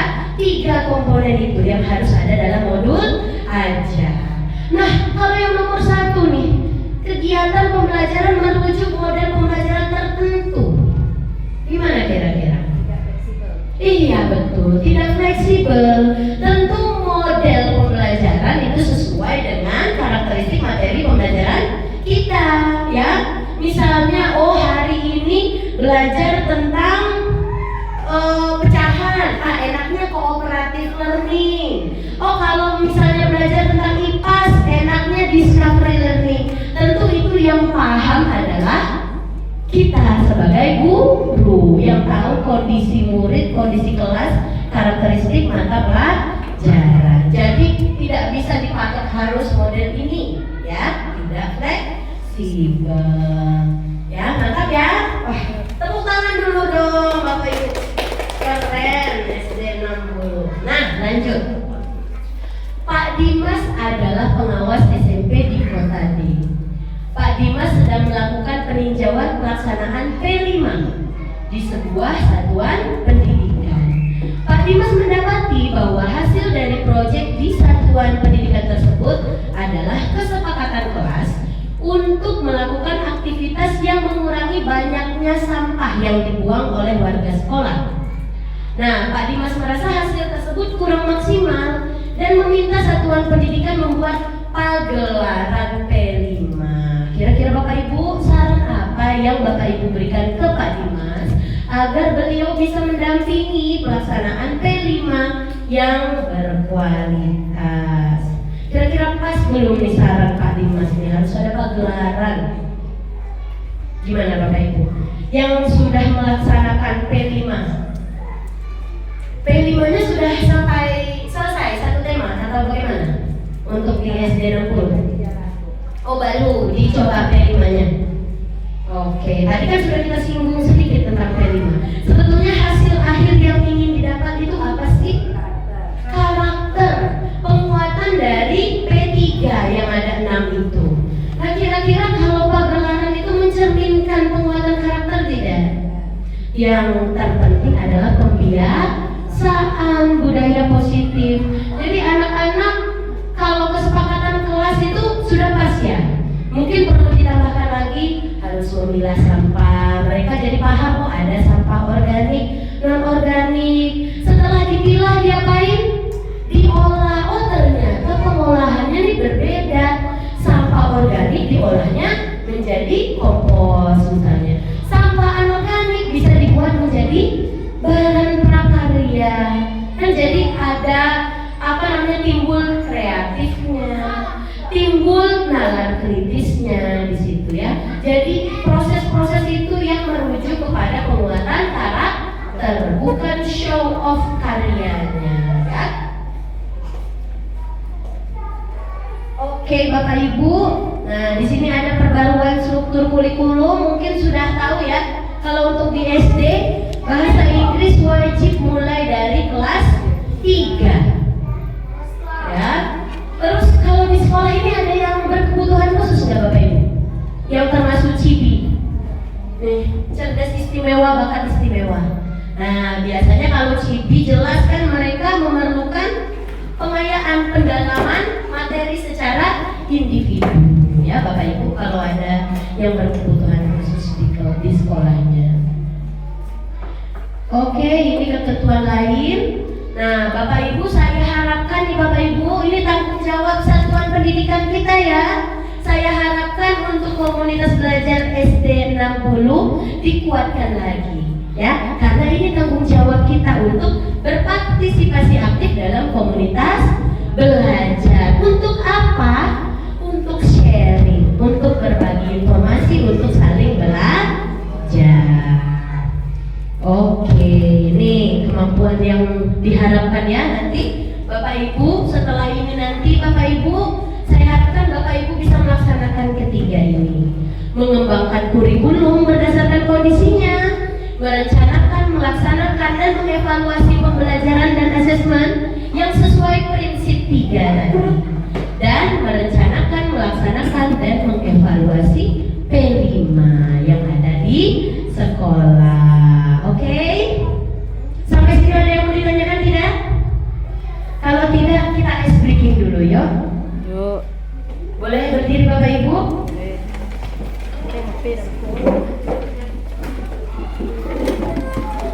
Ikutin ya. Kita belajar tambah menambah. Mungkin ada yang udah pernah di kelasnya. Udah pernah belum? Oke. Ikutin ya. 1 ditambah 1 sama dengan 2. 2 ditambah 2 sama dengan 4.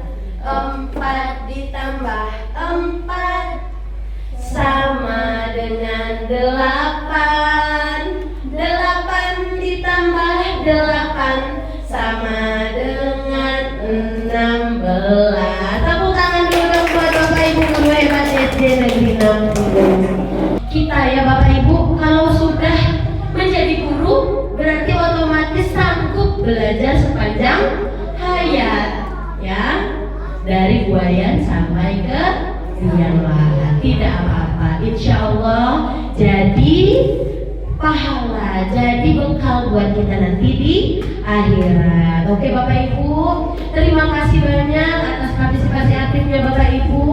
Saya mohon maaf apabila dalam penyampaian terdapat kesalahan dan kekurangan. Pastinya dari saya mohon maaf, kepada Allah saya mohon ampun. Wabillahi taufiq wal hidayah. Wassalamualaikum warahmatullahi wabarakatuh. Waalaikumsalam warahmatullahi wabarakatuh.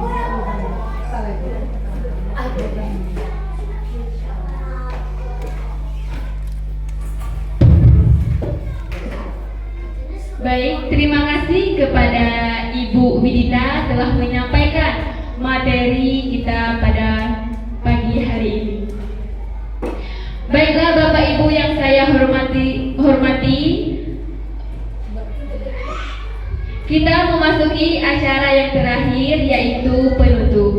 Marilah kita bersama-sama menutup acara ini dengan mengucapkan lafaz hamdalah.